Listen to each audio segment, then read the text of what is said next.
You know, you're right. We need to get more work of our own. Clear of Erica's firm. Might be time to cut ties completely. Okay, everybody. Please, forgive Mr. Campbell's rough edges. He's a working man, not a politician. Mr. Banks, what is your relationship to this project? Are you an investor? Philip Banks and Associates is a legal counsel representing the Campbell Square developers. If we're gonna be partners, we can't be beefing. I just need to win on my own terms. No handouts. It's important to me. I need this to work too. Gee, actually, do you have a sec? I don't want to come between you and Frederick, but You leave Frederick to me.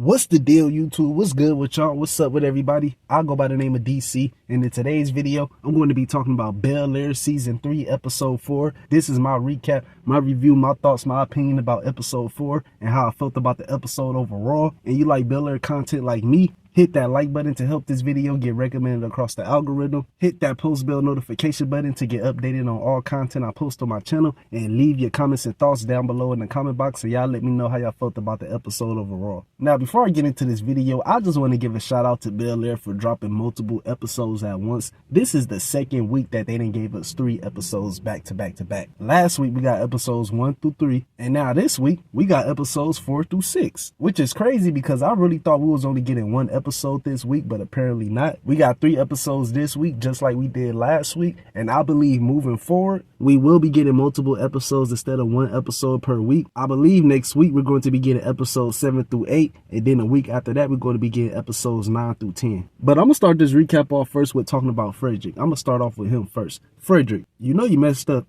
You know you done messed up, right? Jeffrey finally figured out in this episode that Frederick can't be trusted, and now Jeffrey is suspicious of the stuff that Frederick has been doing ever since he's been out there in LA with his father. Because in this episode, Carlton finally came clean to Jeffrey in this episode about what happened in episode 3 when Will, Carlton, and Frederick was at the street race events that took place in episode 3. And Carlton told Jeffrey that him and Will was street racing, but they wasn't doing anything crazy. And Carlton also told Jeffrey that the only reason why he's telling him the truth right now is because he feels like he's resorting back to his old habits by telling lies. And Jeffrey gave Carlton his props for that. He was telling Carlton that he's proud of him for doing the right thing, and you know what I'm saying, and being honest with him about what really happened in episode 3 when they was at that street race event. And as Jeffrey was trying to walk off, Carlton was trying to tell Jeffrey that he need to keep his eye on Frederick, but Jeffrey interrupted Carlton and told Carlton not to worry about Frederick and he'll handle Frederick on his own time. So at the end of the episode, while Frederick and Jeffrey was at Jeffrey's house, Jeffrey decided to go through Frederick's things while he was in the shower, and Jeffrey ended up finding Frederick's burner phone. And when he checked the burner phone, he saw that Frederick has been making calls to an unknown number in London. And with Jeffrey finding his burner phone and Frederick's belongings, I do believe he's going to confront Frederick about this in episode 5. I haven't saw episode 5 yet. If you did see episode 5, please don't spoil it for me down below in the comment box or anybody else, because there's a lot of people that hasn't seen episode 5 or 6 yet. But I do believe Jeffrey is going to have some words for Frederick about this in episode 5 for sure, for sure. Jeffrey definitely is not about to let this slide at all. He's not about to just sit here and allow Frederick to be in his house with the burner phone, having communications with somebody from London who could possibly be his enemies, because I feel like Jeffrey's son Frederick is working with the Hillboy Syndicate to try to line Jeffrey up. I feel like he really trying to set his daddy up. So I do believe he's going to confront Frederick about this in episode 5, and I cannot wait to see that conversation, to be honest, because it's about goddamn time that Jeffrey figured out that his son was up to no good. Now in this episode, we saw Hilary boyfriend LaMarcus make a full recovery in this episode after he collapsed at football practice in episode 3 when he was practicing with his football team. And come to find out, LaMarcus has been living with a heart condition ever since he was young that he did not know about, which is the reason why he collapsed on the field in episode 3. He has a serious heart condition that he's dealing with, which is going to require to him to have open heart surgery so they could take care of this problem that he's having. And even with LaMarcus knowing that he's going to have to get heart surgery sooner than later, this nigga is still eager to get back on the football field and play football again. Like, nigga, you just died and came back to life, and you still trying to get back on the football field and play again, knowing good and goddamn well you need to get your rest. Like,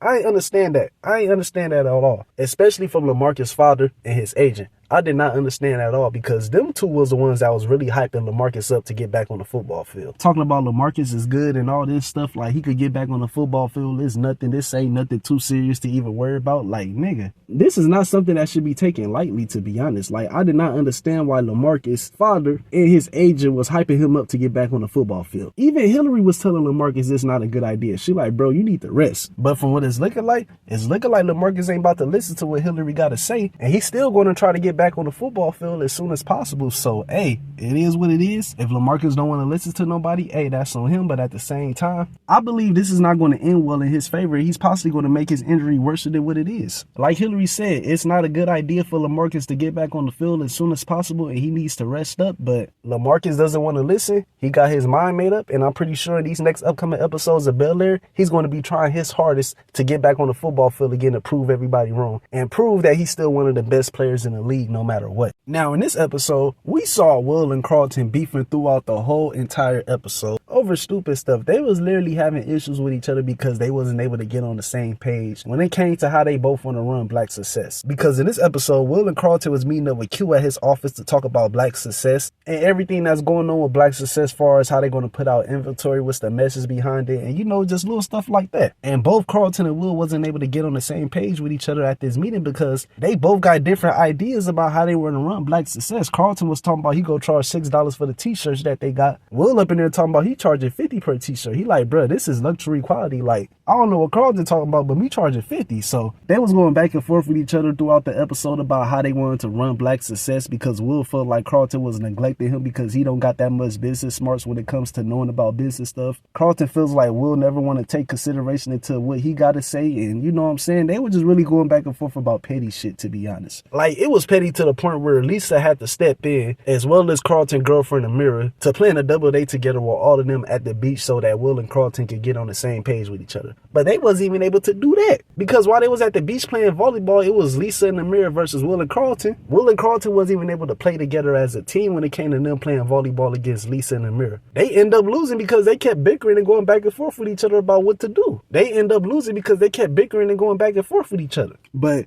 Will and Carlton ended up squashing this little beef that they had by the end of the episode. They both admitted that they need to work together as a team in order to make Blackccess work. They like, bro, we can't be going back and forth with each other, especially if we're business partners. Like, we can't do that. We can't do that at all. And they both agreed on this and shook on it. And right after this, Jazz T-Shirt Connect pulled up to the Banks house, and Will and Carlton was finally able to get all the merch that they needed to get so they could start selling Blackccess merch when it comes to the t-shirts and hoodies and all the other stuff that they got with Blackccess. And Jazz T-Shirt Connect hooked Will and Carlton up for sure.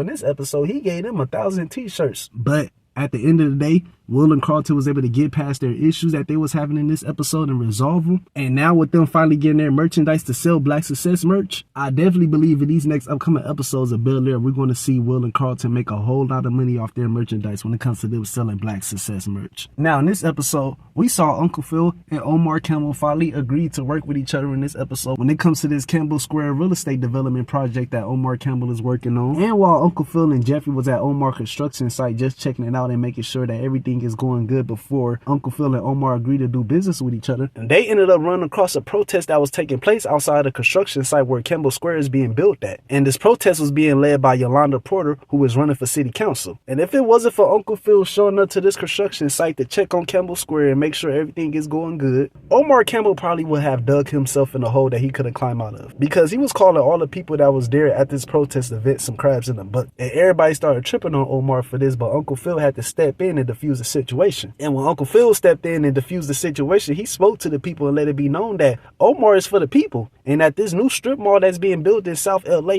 is going to help bring new job opportunities to the people in the area. And he also let it be known to everyone there that he's going to be representing Omar in the Campbell Circle when it comes to the legal stuff that they got going on. And it don't look like the people was too happy about this, because it don't seem like the people rock with Omar Campbell like that, to be honest. And when Uncle Phil decided to be Omar's legal representative when it comes to the Campbell Circle, the Campbell Square, I meant to say, whatever the hell they want to call it. I believe people is going to start looking at Uncle Phil sideways because of this. It really don't seem like the people even want Omar Campbell in that area trying to put up this shopping mall, to be honest, because they feel like it's not going to benefit nobody in the neighborhood, and they just feel like this is gentrification at its finest. So Uncle Phil really needs to play it safe when it comes to this situation right here, because it really don't seem like the people is rocking with Omar Campbell like that. Now, moving on to Aunt Viv. I gotta talk about Aunt Viv before I end this video. You know what? I ain't calling her Aunt Viv for this video. I'm calling her Megan Nee Viv, goddammit. Her new name is now Megan Nee Viv, because the way Aunt Vivian was wilding out in this episode when she was at the club don't make no sense at all, bruh. Megan Nee Viv was wilding the hell out in this episode, bruh. The moment she found out about Erica kissing Uncle Phil, she went ballistic, goddammit. She started wilding the hell out. Aunt Viv hasn't been there all the way, and she just been wilding out ever since then, because she was wilding out in this episode when she was at the club. She was bumping and grinding and dancing on other men at the club. That's why I'm calling her Megan Nee Viv, because she surely was popping in and shaking it in this episode. And Uncle Phil was trying to have a conversation with Aunt Vivian in this episode about the stuff that they got going on in their marriage when it comes to Erica and Erica kissing him. Like, he was really trying to find a way to move on from this, but Aunt Viv was on a different type of time in this episode. She wanted to kick it with her homegirls at the club and just let loose for a night, I guess, but she was moving like she wanted to be a single woman, to be honest. And the crazy thing is, Erica didn't even fully tell her the truth about what really happened. Like, it seemed like Erica tried to make it seem like Uncle Phil pushed up on her and kissed her, but in reality, Erica was the one that pushed up on Uncle Phil and kissed him. So